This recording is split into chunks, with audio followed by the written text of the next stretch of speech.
Today we are reading Duck and Goose, written and illustrated by Tad Hills.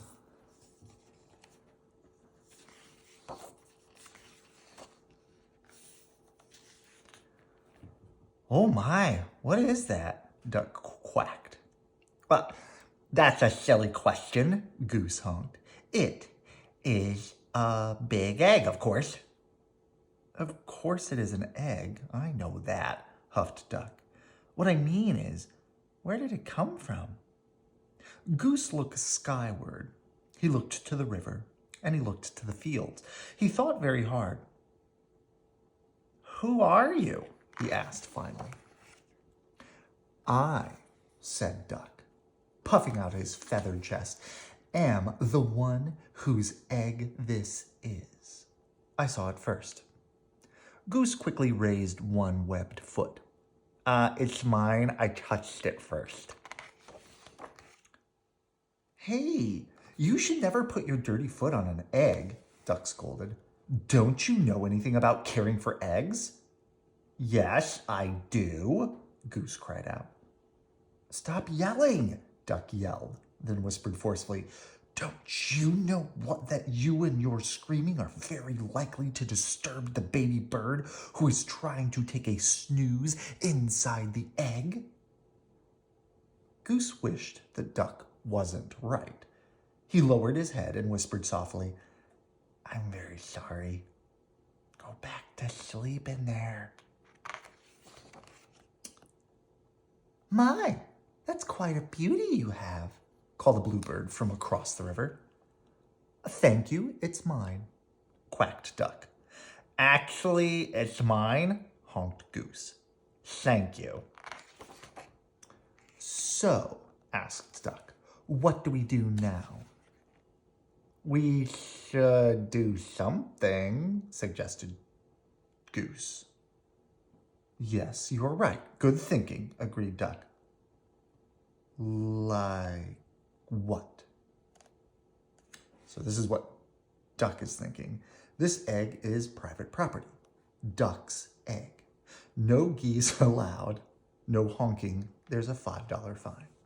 This is what Goose is thinking. If you are a duck, keep walking. No ducks beyond this point. Quiet, please.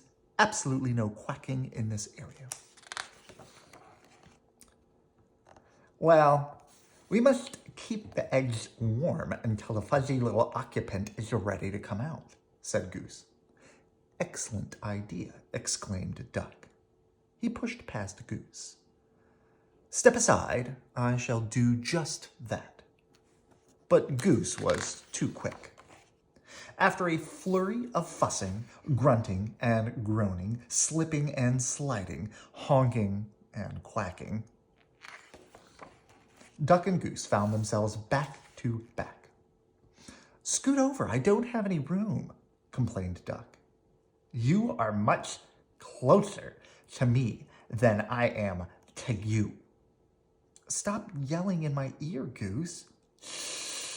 Goose hushed, pointing at the round thing beneath him.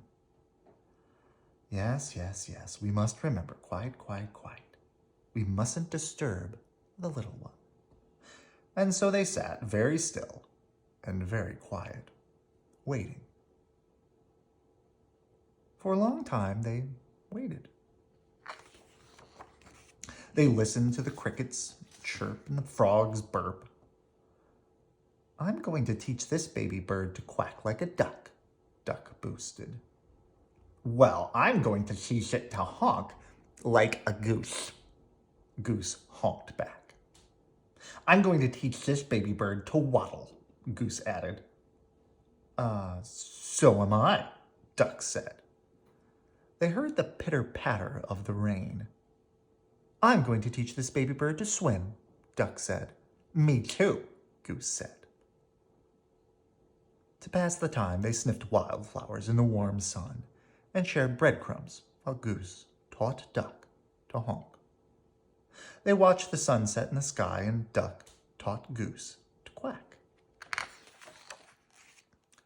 They counted the stars in the night sky. Let's teach our baby to fly, said Goose. Good idea, said Duck. I'm sure our baby will be a fast learner, said Duck. Ah, if it takes after you and me, I'm sure you're right, agreed Goose. Together they waited until... Did you feel that, Duck? Duck nodded. Yes. Did you feel that, Goose? Goose nodded. It's time, Goose, it's time, Duck squawked. Quickly, Duck slid down and started running in circles around the egg. What should we do now? He hollered. Oh, I think we should remain calm, Goose yelled back. Excuse me, a little voice called out. Duck stopped in all the exciting confusion. He had failed to notice the bluebird kicking their egg. Can I play too? She asked.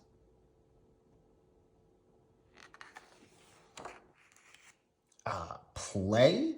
This is no time for play, yelled Duck. This is no time for games, yelled Goose. And what's with the kicking? Well, it was only trying to get your attention, said the little bird. Well, you've got it, Duck huffed. False alarm, Goose, back to work.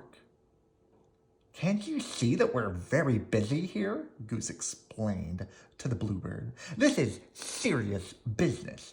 This is perhaps the most important moment of our lives. Oh, I'm sorry, apologized the bluebird. I had no idea. I just thought that maybe I could play with your ball.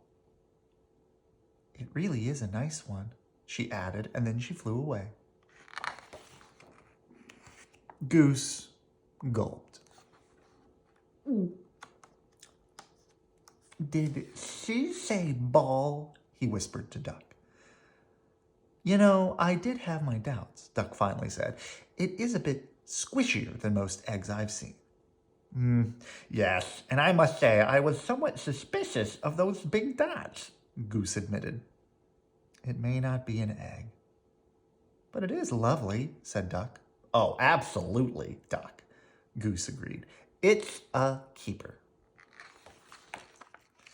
As the crickets chirped, the frogs burped, and the grass swayed in the gentle breeze.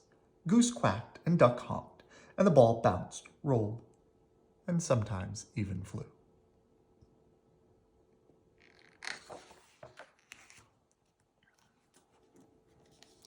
And then there's a bunch of other Duck and Goose books that are fun to read.